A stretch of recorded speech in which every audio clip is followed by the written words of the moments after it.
तो दोस्तों एक समय था जब अमेरिका भारत को अपने हथियार बेचने से 10 कदम दूर रहता था। पर अगर बीते कुछ सालों के घटनाओं को देखा जाए तो अमेरिका के द्वारा इस दरमियान कई बार फॉर्मली और इनफॉर्मली अपने ऐसे हथियारों का भी ऑफर रखा गया है जो अमेरिका अपने क्लोज तरीन एलाइयों को ही खाली बेचता है। इवन अगर कुछ ही महीनों के घटनाओं को देखा जाए तो अमेरिका कई बार भारत के सामने अपने बेहतरीन से बेहतरीन फाइटर एयरक्राफ्ट का ऑफर भारत के सामने रख चुका है। और रिपोर्ट में तो ये भी दावा किया जा रहा है कि भारत और अमेरिका के बीच में F-35 फाइटर एयरक्राफ्ट को लेके इनिशियल स्टेज में बातचीत भी चल रहा है। पर हाल ही में अमेरिका की तरफ से भारत के सामने और एक फाइटर एयरक्राफ्ट का ऑफर को फिर से दोहरा दिया गया। मतलब अमेरिका चाहता है कि खाली F-35 नहीं बल्कि अमेरिका के बेड़े के अन्य ताकतवर तरीन एयरक्राफ्ट भी इंडियन एयरफोर्स के बेड़े का हिस्सा हो। और दोस्तों आप लोगों को ये भी पता होगा कि कोप इंडिया 2023 एक्सरसाइज के लिए अमेरिका के द्वारा अपने 4 F-15 एयरक्राफ्टों को भारत भेजा गया। और इन एयरक्राफ्टों को भारत भेजने के पीछे मेन मकसद है इन एयरक्राफ्टों के इंडियन एयरफोर्स के 114 फाइटर एयरक्राफ्टों के टेंडर में दावेदारी को मजबूत करना। और दोस्तों अब रिपोर्टों में दावा किया जा रहा है कि कोप इंडिया 2023 एग्जीबिशन के दरमियान अमेरिका के द्वारा भारत के सामने फिर से एक बार F-15EX एयरक्राफ्टों का प्रस्ताव रखा गया। हालांकि ये भी खबर आ रहा है कि बोइंग कंपनी के द्वारा बनाया हुआ ये जो ट्विन इंजन के हैवी वेट फाइटर एयरक्राफ्ट है इसे इंडिया को देने को लेके अमेरिकी एडमिनिस्ट्रेशन की तरफ से ऑलरेडी बोइंग कंपनी को परमिशन दे दिया गया है। और दोस्तों इन एयरक्राफ्टों के सबसे आधुनिक वेरिएंट F-15EX फिलहाल एक 4.5 जनरेशन के दर्जे के एयरक्राफ्ट के रूप में तैयार भी है। दोस्तों इंडियन एयरफोर्स की तरफ से 114 फाइटर एयरक्राफ्टों को खरीदने को लेकर जो टेंडर जारी किया गया है उस टेंडर को ही अगर देखा जाए तो यहाँ पे टोटल 8 एयरक्राफ्टों का ऑफर इंडियन एयरफोर्स के सामने है। और इनमें करीब 3 एयरक्राफ्ट तो अमेरिकी ओरिजिन का है। पिछले बार के टेंडर में भी अमेरिका के 2 एयरक्राफ्ट था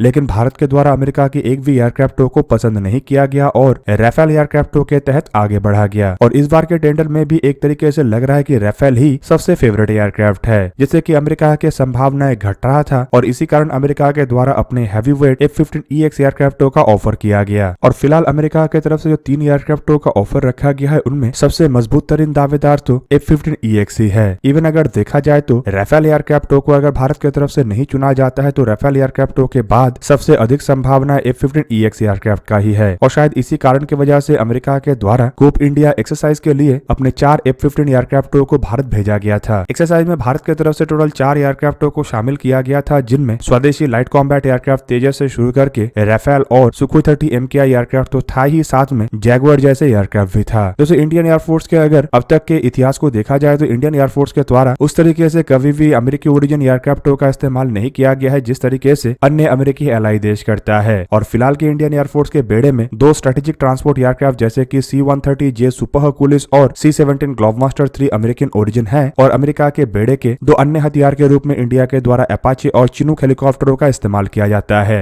इंडियन एयरफोर्स के बेड़े में किसी भी तरीके का कोई भी फाइटर एयरक्राफ्ट का लिंक अमेरिका के कंपनियों से नहीं है। मतलब एक तरीके से आप कह सकते हैं कि अगर इंडिया के द्वारा अमेरिकी ओरिजिन एयरक्राफ्टों को खरीदा जाता है तो ये अमेरिकी ओरिजिन के फाइटर एयरक्राफ्टों के लिए इंडियन मार्केट को ओपन कर देगा। और उसके बाद अमेरिका के संभावनाएं बढ़ते जाएगा और आने वाले समय में इंडियन एयरफोर्स के अन्य एयरक्राफ्टों के ज्वाइंट वेंचर में भी अमेरिका के कोलैबोरेशन बढ़ने का संभावनाएं होगा। दोस्तों अमेरिकी कंपनी बोइंग की तरफ से निर्माण किया हुआ F-15 एयरक्राफ्टों को अगर देखा जाए तो ये 80 के दशक में बना था। 80 के दशक में इन एयरक्राफ्टों को सुखोई 27 जैसे एयरक्राफ्टों को काउंटर करने के लिए ही अमेरिका के द्वारा बनाया गया था। और तब इन एयरक्राफ्टों को एक 4th जनरेशन के एयरक्राफ्ट के रूप में ही देखा जाता था। पर अमेरिका के द्वारा इन एयरक्राफ्टों को हाल फिलहाल में काफी मॉडर्नाइज किया गया है। और बोइंग कंपनी के दावे के मुताबिक 4.5 जनरेशन के एयरक्राफ्टों में जितने भी कैपेबिलिटी का आवश्यकता है वो सभी कुछ इन एयरक्राफ्टों में है, जैसे कि active electronically scan array radar, नए इलेक्ट्रॉनिक इक्विपमेंट और नए कॉकपिट सिस्टम। बोइंग कंपनी का यह भी दावा है कि इंडियन एयरफोर्स के लिए F-15EX इसीलिए भी सुइटेबल होगा क्योंकि इन एयरक्राफ्टों के पास चाइना के एयरक्राफ्टों को काउंटर करने का सभी क्षमता है। और इन एयरक्राफ्टों को ऐसे डिजाइन किया गया है कि ये चाइना के हैवी वेट एयरक्राफ्ट जैसे कि J-11, J-16 और चाइनीज एयरफोर्स के Russian origin Sukhoi 30 MKM, Sukhoi 27 और सुखोई 35 को काउंटर कर सके। दोस्तों बोइंग कंपनी का यह भी दावा है कि F-15EX दुनिया का एकमात्र ऐसा एयरक्राफ्ट है जो सबसे अधिक मात्रा में एयर टू एयर मिसाइलों को कैरी कर सकता है। ये एक साथ करीबन 22 air to air missile carry कर सकता है और इतने मिसाइल तो दुनिया के कोई भी एयरक्राफ्ट फिलहाल कैरी करने का क्षमता नहीं रखता। इवन दोस्तों अमेरिकी कंपनी का दावा यह भी है कि यह चाइना के जो हाइपरसोनिक मिसाइल का थ्रेट है उसे भी न्यूट्रलाइज कर सकेगा। और इन एयरक्राफ्टों का वजन काफी अधिक और पेलोड क्षमता काफी अधिक होने के कारण ये इंडिया के द्वारा बनाया हुआ हैवी वेट मिसाइलों को भी कैरी कर सकेगा। पर दोस्तों यहाँ पे सवाल ये है कि क्या इन एयरक्राफ्टों में रशिया भारत के साथ ज्वाइंटली बनाया हुआ ब्रह्मोस मिसाइलों को इंटीग्रेट करने का अनुमति देगा? फिलहाल दोस्तों ऐसा तो संभावनाएं काफी कम है, लेकिन अगर देखा जाए तो भारत जो अपने खुद के बलबूते पे मिसाइलों का डेवलपमेंट कर रहा है उन मिसाइलों को तो भारत एटलीस्ट इन एयरक्राफ्टों में इस्तेमाल अवश्य कर सकेगा। तो अमेरिकी कंपनी का यह भी कहना है कि F-15EX एयरक्राफ्टों के पास इतना क्षमता है कि ये हाई ऑल्टीट्यूड में लड़ाई लड़ सकेगा और इन एयरक्राफ्टों का रफ्तार फिलहाल दुनिया में सबसे अधिक है, मतलब फाइटर एयरक्राफ्टों के रफ्तार में F-15EX दुनिया में सबसे आगे है। और इंडियन एयरफोर्स के सामने अपने टेंडर के अंतर्गत जिन एयरक्राफ्टों का ऑफर किया गया है उन एयरक्राफ्टों के साथ अगर F-15EX एयरक्राफ्टों को कंपेयर किया जाता है तो रेंज, रफ्तार, पेलोड क्षमता सभी चीज में F-15EX आगे है। लेकिन दोस्तों टेक्नोलॉजी भी एक ऐसा चीज होता है जो एयरक्राफ्टों के क्षमता को इन सभी चीजों से आगे बढ़ाता है। फिलहाल दोस्तों अमेरिका की तरफ से दावा तो किया जा रहा है कि इसमें हाईटेक टेक्नोलॉजी का इस्तेमाल किया गया है, लेकिन ये तभी साबित हो सकता है जब इन एयरक्राफ्टों को सही ढंग से परखा जाए। अब दोस्तों हाईटेक टेक्नोलॉजी तो इस्तेमाल किया गया होगा, लेकिन ये जो पुराना एयरफ्रेम है ये कितना हद तक हाईटेक टेक्नोलॉजी को एकोमोडेट कर सकता है, ये भी सवाल बना हुआ है। और अमेरिका की तरफ से ही बड़े मात्रा में इन एयरक्राफ्टों को खरीदने को लेकर इरादा बनाया गया था, लेकिन अब बताया जा रहा है कि अमेरिका शायद बड़े मात्रा में अपने एयरफोर्स के लिए F-15EX एयरक्राफ्टों को परचेज ना करे, तो ऐसे में भारत के लिए भी एयरक्राफ्टों के परचेज करने को लेकर सवाल उठ सकता है। हालांकि दोस्तों अगर भारत के सामने दूसरा ऑप्शन नहीं होता तो F-15EX ही सबसे बेहतरीन एयरक्राफ्ट होता, लेकिन यहाँ पे भारत के सामने कई तरीके के अन्य ऑप्शन है, जैसे कि राफेल, यूरोफाइटर, टाइफून और हैवीवेट में सुखोई Su-35। इवन दोस्तों माना तो ये भी जा रहा है कि 114 फाइटर एयरक्राफ्टों के टेंडर में 5th जनरेशन के एयरक्राफ्टों के भी संभावनाओं को तलाशा जा रहा है और शायद इसी कारण एरो इंडिया 2023 एग्जीबिशन के दरमियान रशिया से शुरू करके अमेरिका सभी देश भारत के सामने अपने 5th जनरेशन के एयरक्राफ्टों के इनफॉर्मल प्रस्ताव रख रहा था। इवन अमेरिका तो भारत को F-35 एयरक्राफ्ट भी बेचना चाहता है, जो अगर भारत की तरफ से खरीदा जाता है तो केवल मात्र MRF टेंडर के अंतर्गत ही ये पॉसिबल हो पाएगा। वहीं पे दोस्तों अगर दूसरी तरफ हथियारों की खरीदारी को ही देखा जाए तो रिपोर्ट के मुताबिक इंडियन नेवी की तरफ से और अतिरिक्त मात्रा में रशियन और अमेरिकन मिसाइल सिस्टमों को भी खरीदने को लेके खबर आ रहा है। दोस्तों जिस समय रशिया और अमेरिका दोनों ही एक दूसरे के विरुद्ध यूक्रेन के फ्रंट में इनडायरेक्ट लड़ाई लड़ रहा है, उस दरमियान भारत की तरफ से प्लान बनाया जा रहा है कि नेवी के जरूरतों को देखते हुए दोनों देशों से ही मिसाइलों को खरीदा जाए और करीब करीब $200 मिलियन